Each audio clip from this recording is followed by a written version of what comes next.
জন্য দিক নির্দেশনামূলক একখান গ্রন্থ, ঠিক কিনা? সেখানে জীবনের সব ব্যবস্থা পাবেন। পাবেন না? নাই মানুষ পুরারও ব্যবস্থা পাবেন। কথা কন না কেন? আপনার মন চাইলো, ভালো লাগলো না, পুইরে ছাই করে দিলেন। কথা কন ঠিক কিনা? ইসলাম কি এরকম? বলেন, ইসলাম এরকম? নো। ইসলাম হলো শান্তির একটা ধর্ম, ঠিক কিনা? আল্লাহ রসুলের জুতা মোবারক বহন করেছিলেন একজন ইহুদি। সুবহানাল্লাহ বলেন। কে জুতা বহন করছে? ইহুদি। কয়দিন হয় রসুলের কদমে যায় না। আল্লাহ আল্লাহ লা ইলাহা আল্লাহ আল্লাহ আল্লাহ মায়া মেনা স্বপ্নে দেখে গর্বে তাহার নূর। জরকান আল্লাহু আকবার। মায়া মেনা স্বপ্নে দেখে গর্বে তাহার, সেই নূরের নাম রাখিলেন, সেই নূরে কিলেন মুহাম্মদ রাসূল বেজে আল্লাহ আল্লাহ লা ইলাহা আল্লাহ আল্লাহ আল্লাহ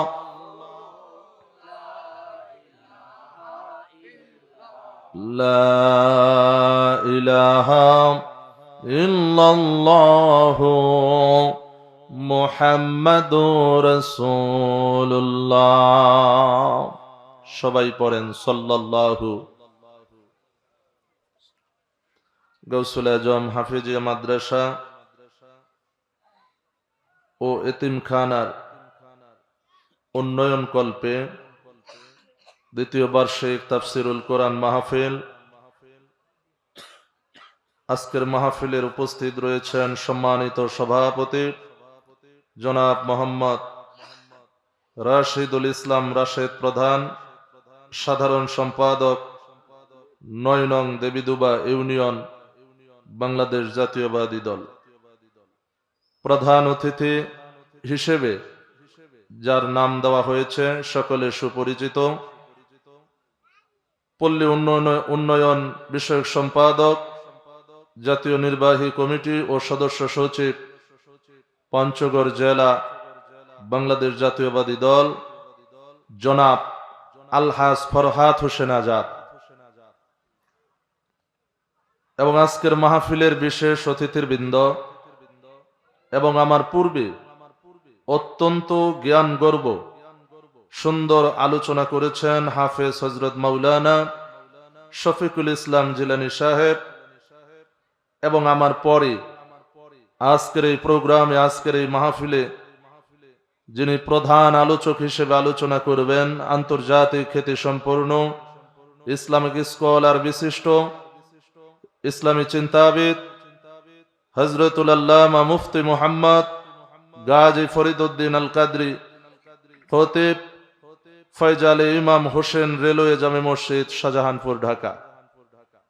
উপস্থিত রয়েছেন আমার সামনে বিভিন্ন জায়গা থেকে আগত আল্লাহ প্রেমিক, রসুল প্রেমিক, ওলি আল্লাহ প্রেমিক, দিনদার ইমানদার মুমিন মুসলমান ভাইরা, ছোট ছোট সোনামণিরা, স্কুল কলেজ মাদ্রাসার ছাত্র ভাইরা, মাইকের আওয়াজ যত দূর যায় যারা শুনছেন, পর্দার আড়ালে মা এবং বোনেরা, আমি গোলাম মাহবুব জেহাদের পক্ষ থেকে সকলে সালাম গ্রহণ করুন। আসসালামু আলাইকুম ওয়া রাহমাতুল্লাহি ওয়া বারাকাতুহু। বন্ধুগণ, আমার সংক্ষিপ্ত আলোচনা আজকে এখানে কোরআন ও হাদিসের আলোচনা হচ্ছে, ঠিক কিনা বলেন? কোরআন হাদিসের আলোচনা না? যিনারা আলোচনা করেছেন, আমি আলোচনা করতেছি, এরপরে যিনি আসবেন, কেউ কি অন্য কথা বলবেন না কোরআন হাদিসের কথা বলবেন? তাহলে যদি কোরআন হাদিসের কথা হয়, তাহলে আমাদের সবাইকে সামিয়ানার ভিতরে আসতে হবে। কথা বলেন ঠিক কিনা? কোথায় আসতে হবে? সাম টেক সাম গিভ। আমি কিছু বলবো, আপনারা কিছু কথার জবাব দিবেন। কারণ হচ্ছে আল্লাহ নবী রহমতুল্লিল আলামিন বলেন, হে দুনিয়ার মানুষ তোমরা শোনো, যেখানে আল্লাহ নামের জিকির করা হয়, আল্লাহকে ডাকা হয়, আল্লাহর তারিফ করা হয়, আল্লাহর প্রশংসা করা হয়, এই সামিয়ানার যতটুক জায়গা করা হয়েছে, এই জায়গাটা সরাসরি রিয়াজুল জান্নাত, বেহেশতের বাগান হয়ে যায়। জোরে বলেন সুবহানাল্লাহ। কি হয়ে যায়? সবাই বলেন। আমার ভাষা বোঝা যায়, যেহেতু আমি আপনাদের এলাকার সন্তান, ঠিক কিনা? আমি সারা বাংলাদেশ, ভারত, বিভিন্ন জায়গায় যাই, আপনারা জানেন। তাহলে সামিয়ানার ভিতরে যারা আছে তারা জান্নাতের বাগানে। আচ্ছা আপনারা বলেন, যারা এই সামিয়ানার বাহিরে আছে তারা কি এখন ভালো আছে না খারাপ আছে? খারাপ না? কেন? বাহিরে আন্তর্জাতিক ঠান্ডা। কি কোন সভাপতি সাহেব? বাহিরে আন্তর্জাতিক ঠান্ডা, এত বেশি ঠান্ডা বাহিরে, আমি ঘর থেকে স্টেজ পর্যন্ত আসলাম তাতেই কাঁপতেছিলাম। কেন? বাহিরে শিরশির শিরশির করে ঠান্ডা বাতাস অনুভব হইতেছে। কথা বলেন ঠিক কিনা? তার মানে বোঝা যায় যারা বাহিরে আছেন, যেহেতু আল্লাহ রসুল বলেছেন যেখানে জিকিরের মাহফিল হয়, আল্লাহ আল্লাহ জিকির করা হয়, কোরআন হাদিসের আলোচনা হয়, জিকিরের হালকা হয়, এই জায়গাটা সরাসরি দুনিয়ার জমিনে জান্নাতের বাগান হয়ে যায়। জোরে বলেন সুবহানাল্লাহ। তাহলে যারা জান্নাতের বাগানের বাহিরে আছে, সামিয়ানার বাগানের বাহিরে, তাহলে তারা জান্নাতের বাগানের বাহিরে আছে। ঠিক কিনা বলেন? আল্লাহ যেন আপনাকে আমাকে এই সামিয়ানার ভিতরের জায়গাটুকু বেহেশতের বাগান বিশ্বাস করার জন্য তৌফিক দান করে। সকলে বলেন আমিন। আবার বলেন আমিন। বন্ধুগণ আমার, আসুন যে আল্লাহ তাআলা আমাদেরকে আজকের এই বাৎসরিক তাফসীরুল কোরআন মাহফিলের মধ্যে আসার বসার সুযোগ করে দিলেন, উচ্চ আওয়াজে আল্লাহ পাকের শুকরিয়া আদায় করি। সকলেই বলি আলহামদুলিল্লাহ। আপনারা যে আলহামদুলিল্লাহ বললেন, ভালো লাগলো না খারাপ লাগলো? এই ভালো লাগাটাই হচ্ছে প্রেম। ভালো লাগাটা কি? বলেন। ভালো লাগাটা প্রেম, মহব্বত, ভালোবাসা। আর এই ভালো লাগা থেকে ইশক তৈরি হবে। আর যার ভিতরে ইশক তৈরি হবে না, সে কখনো আল্লাহ রসুলকে কোনোদিন ভালোবাসতে পারবে। তাহলে আল্লাহ তাআলা আমাদেরকে এখানে আসার সুযোগ করে দিয়ে আমাদের জন্য কি উপকার হয়েছে না খারাপ হয়েছে? উপকার হয়েছে না? এই যে আপনারা আলহামদুলিল্লাহ বললেন, আল্লাহ তাআলা জানিয়ে দিলেন, ও আমার ফেরেশতারা তাকায় দেখো আমারে কে আল্লাহ বলে ডাক দিল। জোরে বলা যাবে কি সুবহানাল্লাহ? কে আমাকে আল্লাহ বলে ডাক দিল? আচ্ছা আপনাদেরকে বলবো, আপনারা আমরা যে সামিয়ানার ভিতরে বসে গাউসুল আজম হাফেজিয়া মাদ্রাসার এই বাৎসরিক এই প্রোগ্রামে বসে আল্লাহকে আল্লাহ বলে ডাক দিয়েছি, আপনার আমার আল্লাহ আপনাকে আমাকে দেখছে কি দেখে নাই? তারপরেও আল্লাহ বললেন, ফেরেশতারা আমাকে কে যেন আল্লাহ বলে ডাক দিল। তখন ফেরেশতারা বলবেন, আল্লাহ গাউসুল আজম হাফেজিয়া মাদ্রাসার উদ্যোগে প্রাইমারি স্কুল ময়দানে আপনার বান্দারা বসে আপনার শুকরিয়া আদায় করেছে। আল্লাহ বলেন, আমি আল্লাহ আমার বান্দাদের উপরে খুশি হয়ে গেলাম। চিৎকার দেখুন সুবহানাল্লাহ। কে খুশি হলো? বলেন কে? আল্লাহ তাআলা ডাক দিয়ে বললেন, বান্দারা শোনো, ও আমার ফেরেশতারা যারা সামিয়ানার ভিতরে বসে আমি আল্লাহকে আল্লাহ বলে ডাক দিল, এক আল্লাহ ডাকের বিনিময় আমি আল্লাহ তাআলা আমার ওই বান্দা বান্দীদের আমলনামায় 3টা পুরস্কারের বাজেট করিয়া দিলাম। জোরে বলেন সুবহানাল্লাহ। কয়টা পুরস্কার? বলেন কয়টা? 1 নম্বর,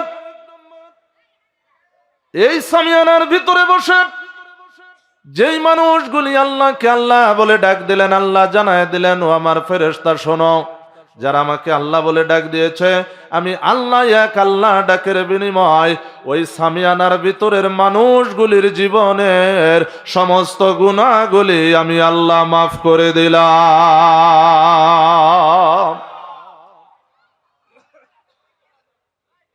যারা সামিয়ানার বাহিরে আছে তাদের গুনাহ, যেরকম তাদের গুনাহ মাফ হয় নাই। তাহলে আমরা যারা ভিতরে আছি আমাদের জীবনের গুনাহগুলি এখন মাফ হয়ে গেছে, কন্যা সুবহানাল্লাহ। দ্বিতীয় নম্বর পুরস্কার আল্লাহ জানায় দিলেন, যারা যারা সামিয়ানার ভিতরে বসে আমি আল্লাহকে আল্লাহ বলে ডাক দিল, এক আল্লাহ ডাকের বিনিময় আমি আল্লাহ তাবারক তাআলা আমার ওই বান্দা পর্দার আড়ালে আমার বান্দীদের জীবনের সমস্ত গুনাহগুলি মাফ করে দিলাম, এক নম্বর। আর দ্বিতীয় নম্বর, তাদের সকলের জন্য আমি আল্লাহ হেদায়েতের রাস্তা খুলে দিলাম। জোরে বলেন সুবহানাল্লাহ। তিন নম্বর পুরস্কার আল্লাহ জানায় দিলেন, যারা যারা সেখানে বসেছেন আল্লাহ বললেন, এক আল্লাহ ডাকের বিনিময় আমি আল্লাহ আমার ওই বান্দা বান্দে সকলের দুর্বল ঈমানগুলি তাজা করে দিলাম। জোরে বলেন সুবহানাল্লাহ। এই যে পুরস্কারের বাজেট আমরা পাইলাম কোন নবীর উম্মত হওয়ার কারণে? বুঝেন নাই? কোন নবীর উম্মত হওয়ার কারণে? শেষ নবীর উম্মত হওয়ার কারণে, ঠিক কিনা? তাহলে ওই নবী সম্পর্কে আপনার আমার ধারণা আছে না নাই? আল কোরআন is the complete code of life. He created man from a small sheet. There is no compare the guideline in the Holy Quran. The Prophet Muhammad Rasulullah sallallahu alayhi wa sallam চিৎকার দিয়ে বলেন সুবহানাল্লাহ। এমন একজন রসুলের কথা বলা হচ্ছে যেই রসুলের উপরে স্বয়ং আল্লাহ তাআলা গাইডলাইন হিসেবে একখানা গ্রন্থ নাজিল করেছেন, সেই গ্রন্থের নাম হলো আল কোরআন। জোরে বলেন সুবহানাল্লাহ। সেই আল কোরআন আপনার আমার জন্য দিক নির্দেশনামূলক একখান গ্রন্থ, ঠিক কিনা? সেখানে জীবনের সব ব্যবস্থা পাবেন, পাবেন না নাই? মানুষ পুরারও ব্যবস্থা পাবেন, কথা কন না কেন? আপনার মন চাইলো, ভালো লাগলো না, পুইরে ছাই করে দিলেন, কথা কন ঠিক কিনা? ইসলাম কি এরকম? বলেন ইসলাম এরকম? নো, ইসলাম হলো শান্তির একটা ধর্ম, ঠিক কিনা? আল্লাহ রসুলের জুতা মোবারক বহন করেছিলেন একজন ইহুদি। সুবহানাল্লাহ বলেন। কে জুতা বহন করছে? ইহুদি। কয়দিন হয় রসুলের কদমে যায় না। আমার নবী কয়দিন পরে সাহাবীকে ডাক দিয়ে বললেন, ও আমার সাহাবীরা তোমরা শোনো, আমি রসুলের জুতা মোবারক যে যুবকটা বহন করতো, যুবকটা কই? যুবকটার পরিচয় কই? যুবকটা কোথায়? যুবকটারে দেখি না। সাহাবীরা বললেন, হুজুর তাহলে আমরা যাই। একটা দল ওই ইহুদির বাড়িতে গেলেন, যাইয়া দেখলেন ওই ইহুদি ছেলেটা অসুস্থ, জ্বরে আক্রান্ত। সাহাবীরা রিটার্ন আল্লাহ রসুলের কদমে হাজির হয়ে গেলেন। আসসালামু আলাইকা ইয়া রাসূলুল্লাহ। জোরে কন্না সুবহানাল্লাহ। ও মায়ের নবী, আপনি নবীজির জুতা মোবারক বহন করতেন। ওই যুবকটা কয়েকদিন হয় অসুস্থ, ঘরের মধ্যে জ্বরে আক্রান্ত শুয়ে আছে। এই জন্য আপনার জুতা মোবারক বহন করার জন্য কয়েকদিন থেকে আপনার খেদমতে হাজির হয় না। আল্লাহর নবী বললেন, যেহেতু সে আমার জুতা মোবারক বহন করত, ও সাহাবীরা চলো চলো, আমি ওই ইহুদিটাকে দেখার জন্য আমি নবী তার বাড়িতে যাইতে চাই। জোরে বলেন সুবহানাল্লাহ। তারে কে আর মানুষ বলা যায়, যার কায়ায় ছায়া পরিত না মাটির দুনিয়ায়, তারে কে আর মানুষ বলা যায়। জোরে কোন সুবহানাল্লাহ। আজকের মাহফিলের ভিতরে অনেক আলেম ওলামারা কথা বলেছেন, আরো বলবেন, ঠিক কিনা বলেন? অনেক নেতৃবৃন্দ, নেতা কর্মীরা, বিএনপি দলের নেতৃবৃন্দরা এখানে উপস্থিত আছে, অন্যান্য দলের নেতৃবৃন্দরা এখানে থাকতে পারেন। আমার সামনে বাংলাদেশ আহলে সুন্নাত ওয়াল জামাতের অনেক তরিকতপন্থী ভাইরা আছেন, অনেক দলের মানুষ আমার সামনে আছেন। কথা বলেন ঠিক না বেঠিক? আচ্ছা বলেন দেখি, আপনার আমার কোনো ছায়া আছে না নাই? এই জোরে কোন আছে না নাই? তাহলে আল্লাহর নবীর কোন ছায়া নাই। There is no compare. আল্লাহু আকবার। নবীর কোন ছায়া নাই। আশরাফ আলী থানভী সাহেব উনি ওনার কিতাবের মধ্যে লিখেছেন, আল্লাহর নবী যখন রাস্তা দিয়ে হাঁটতেন, আমরা যখন রোদের মধ্যে হাঁটি, পূর্ণিমার চাঁদের মধ্যে হাঁটে, পূর্ণিমার চাঁদের আলোয় হাঁটে, আমাদের ছায়াগুলি জমিনের মধ্যে পড়ে। কিন্তু আল্লাহর নবী যখন হাঁটে, আল্লাহর নবীর কোনো ছায়া এই জমিনের ভিতরে পড়ে না। জোরে কোন আল্লাহু আকবার। তাহলে আমাদের ছায়া পড়ে না নাই? হুজুরদের ছায়া পড়ে না নাই? নেতাদের ছায়া পড়ে না নাই? তাহলে কার ছায়া পড়ে না? তিনি কে? নবী মুহাম্মাদুর রাসূলুল্লাহ। সবাই পড়েন সাল্লাল্লাহু। বন্ধুগণ আমার খেয়াল করেন, বুঝানোর জন্য বলতেছিলাম। ইহুদি যুবক ঘরের ভিতরে শুয়ে আছে,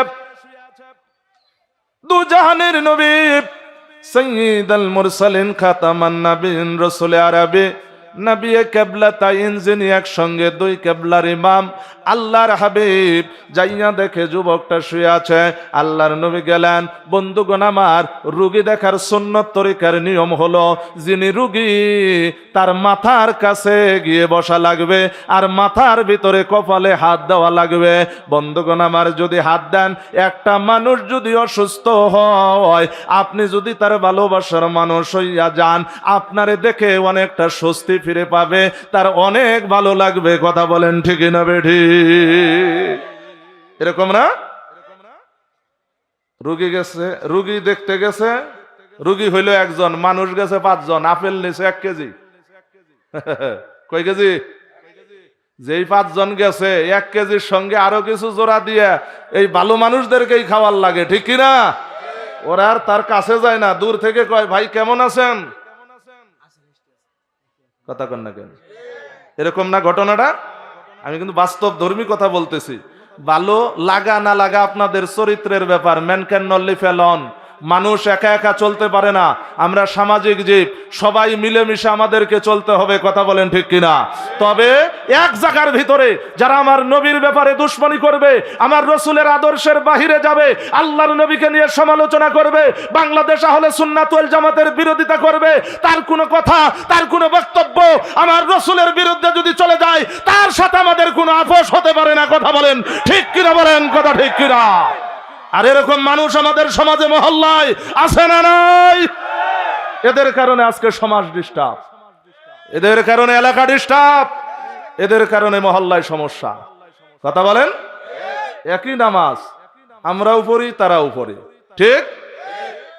আমরা শুধু একটু মিলাদ পড়ি, একটু দাঁড়ায় রাসূলকে সালাম দেই, একটু মুনাজাত করি, মানুষ মারা গেলে 4টা মানুষকে খাওয়াই। কথা কেন না কেন? এই তো এর চেয়ে আন্তর্জাতিক জঘন্য জঘন্য কাজ ওরা করে, করে না ভাই? এই আপনি দাঁড়াইছেন কেন? বসেন। একটু দরুদ শরীফ পড়েন। আল্লাহুম্মা সাল্লি, জোরে জোরে জোরে, মুহাম্মাদ ওয়া আলা দেনা মাও। আপনারা যেই হিসেবে দরুদ শরীফ পড়তেছেন, বাইরে থেকে ওরা যদি শুনে মনে করবে গোলাম মাহবুব জেহাদি একাই, আর লোক নাই, পরে তো আমাকে মারবে রে ভাই। কথা কন না কেন? তাহলে আজকেই সুযোগ, এরে ধরার আর সুযোগ পাই না। আজকে যেহেতু মনে হয় 2-4 জন নিয়ে কথা বলতেছে, আমরা কি 2-4 জন? হাই কথা বলেন, 2-4 জন? এতগুলো মানুষ নবীর প্রেমে দরুদ হবে উচ্চ আওয়াজে। কথা কন ঠিক কিনা? পরীক্ষা দেওয়া দরকার আছে না নাই? আছে। জবান খুলে খুলে উচ্চ আওয়াজে দরুদ শরীফ পড়বেন। গ্রামে মহল্লায় সুদের ব্যবসা চলে না নাই? এক জমি 14 বার বিক্রি করা হয় না নাই? ছেলে বিয়ে করাইতে যায় যৌতুক নেওয়া হয় না নাই? সমাজের মধ্যে অপকর্ম হয় না নাই? এত অপকর্ম করার পরেও মানুষটা দেখা যায় খুব ভালো সুরত নিয়ে থাকে। আমরা ওগুলা একটা কাজও করি না, আমরা শুধু নবীর মহাব্বতে দরুদ শরীফ পড়ি। কথা বলেন ঠিক কিনা? কে ভালো কইলো কে মন্দ কইলো এটা দেখার দরকার নাই। কবরে যদি যাই, যাওয়ার পরে যদি কেউ থাকে, কোনো নেতা যাবে না, কোনো মসজিদের ইমাম যাবে না, দুনিয়ার কোনো মাতাব্বর যাবে না। যদি কবরে কেউ যায়, তিনি হলেন নবী মুহাম্মদুর রাসূলুল্লাহ সাল্লাল্লাহু আলাইহি ওয়াসাল্লাম। তাহলে ওই নবীর সাথে সম্পর্ক রাখা দরকার আছে না নাই? বলেন আছে না নাই?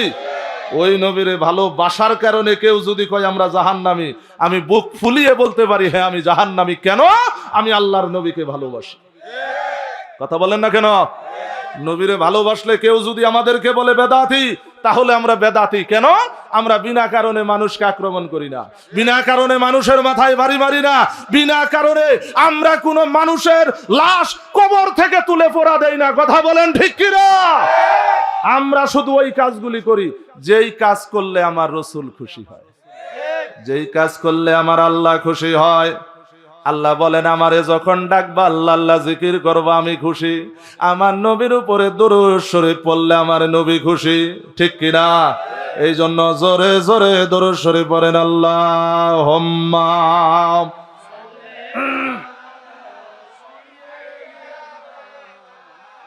মাওলানা মুহাম্মদ ওয়ালা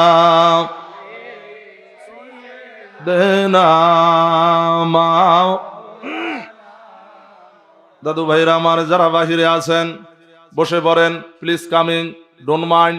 এটা একটা ওয়াজ মাহফিল। ঠিক কিনা? হ্যাঁ, কিছুদিন আগে এক জায়গায় ওয়াজ করতে গেছি, ভাই যুবকের আর বসে না, খালি গেমজেম করে। আছে না নাই এরকম? তা আমি বললাম দাদু ভাই মধু খেতে মিষ্টি ইংরেজি করো। তা আমার মনে হয় যে মোটামুটি কাপড় চোপড় নষ্ট। ঠিক কিনা? কারণ ও তো ওইটা পারে না, ও খালি সারাদিন মোবাইল গুতায়। ও তো বইয়ের সাথে সম্পর্ক নাই। বর্তমান বইয়ের সাথে সম্পর্ক আছে? বলেন আছে? আমরা যখন লেখাপড়া করছি বই বুকে নিয়ে মাদ্রাসায় গেছি। সত্য কইলাম মুরব্বী? সাইকেল দিয়ে যাইতাম। আমি সাকুয়া জামিলাতুন নেসা ফাজিল মাদ্রাসায় লেখাপড়া করেছি। আমার বাড়ি সাকুয়ায়। বাংলাদেশের এমন কোন উপজেলা নাই যেখানে আমি যাই নাই, আল্লাহ আমাকে নেয় নাই। ভারতের প্রায় 4টা প্রদেশ আল্লাহ তাআলা আমাকে ওয়াজ মাহফিলে নিয়ে যাইতেন, আমি যাইতাম। অথচ আমি সাকুয়ার মানুষ, আপনারা জানেন না। কথা বলেন ঠিক কিনা? এখানে অনেক মানুষ আছে আমার পরিচিত, এই যে মানিক ভাই, আমার মুনাহার বাজান, আমার মোবারক ভাই, এরকম অনেক মানুষ আমার নামের কারণে, যে আমাদের মৌলানা সাহেব, আমার ভাইস্তা, আমার ভাই, আমাদের মিশনের একজন আলেম, তিনি সেখানে আসবে, চলো সেখানে যাই। কথা বলেন, অন্য কোনো কারণ নাই। আপনি যত কথাই বলেন, কি ঠিক কিনা? তাহলে আপনি খেয়াল করেন, দুরূদ শরীফ পড়া যদি অপরাধ হয়, তাহলে আমরা অপরাধী না? কি কোন? সাইকেল দিয়ে মাদ্রাসায় যাইতাম, দেখি যে হুজুর আসতেছে, কি করা যায়? সাইকেল থেকে নামাইয়া সেনাবাহিনীর মতো দাঁড়ায় গেলাম। Attention please. কেন? মাই টিচার কামিং, আমার শিক্ষক আসতেছে, আমার ওস্তাদ। সাইকেল থেকে নেমে দাঁড়িয়ে আছি। হুজুর কাছাকাছি আসলেন, হাত তুলে আসসালামু আলাইকুম ওয়া রাহমাতুল্লাহ। হুজুর সালামের জবাব দিলেন, হুজুর ক্রস করে চলে গেলেন। পরে আবার সাইকেলে উঠলাম, আবার যদি আরেক হুজুরের দেখা, আবার নামলাম। এখন নামে না? কথা কন না কেন? 10টা চেয়ার ফাঁকা আছে। আমাদের সময় 10টা চেয়ার যদি ফাঁকাও থাকে, মুরব্বীরা যেই রাস্তা দিয়ে গেছে আমরা ওই রাস্তায় যাই নাই। কথা কন না কেন? এখন ঠিক চেয়ার ফাঁকা, চেয়ারে বসা তো দূরের আলাপ, এখন ফাঁকা রাইখে দেখেন খাত নাই দেয় নাই, ও যায় চেয়ারে বসে, মুরব্বীরা মাটির বসে আছে। বিশ্বাস করলেন? আমার কথা বিশ্বাস হলো? তার মানে দাখিল পাস, আলিম পাস, ফাজিল পাস, কামিল pass, PhD pass, doctor pass, MPhil pass, সব পাস কইরা বাংলাদেশে আইসা মসজিদের ইমামতি নিলেন 3000 টাকা দিয়া। কয়দিন পরে মুসল্লিদেরকে একখানে কইরা দল বানানোর জন্য বললেন, নবী আমার মতো মানুষ, নবী আমার বড় ভাইয়ের মতো মানুষ। চিৎকার দিয়ে বলেন নাউজুবিল্লাহ। তোমার এমফিল আর পিএইচডি ডিগ্রি আর ডক্টরেট ডিগ্রি ওর চাইতে ধান খেতের কামলা আমার কাছে দাম বেশি। এই কথা বলেন ঠিক কি না? যার ভিতরে নবীর মহব্বত নাই, তোমার ডিগ্রি দুইয়া তুমি পানি খাও। নবীর মহব্বত যার ভিতরে আছে, সে যদি রিকশা চালক হয়, দিন মজুর হয়, খেতের যদি কামলা হয়, এই কামলার দাম আমার কাছে বেশি। কথা বলেন ঠিক কি না? কেন? কারণ তার ভিতরে রাসূলের মহব্বত।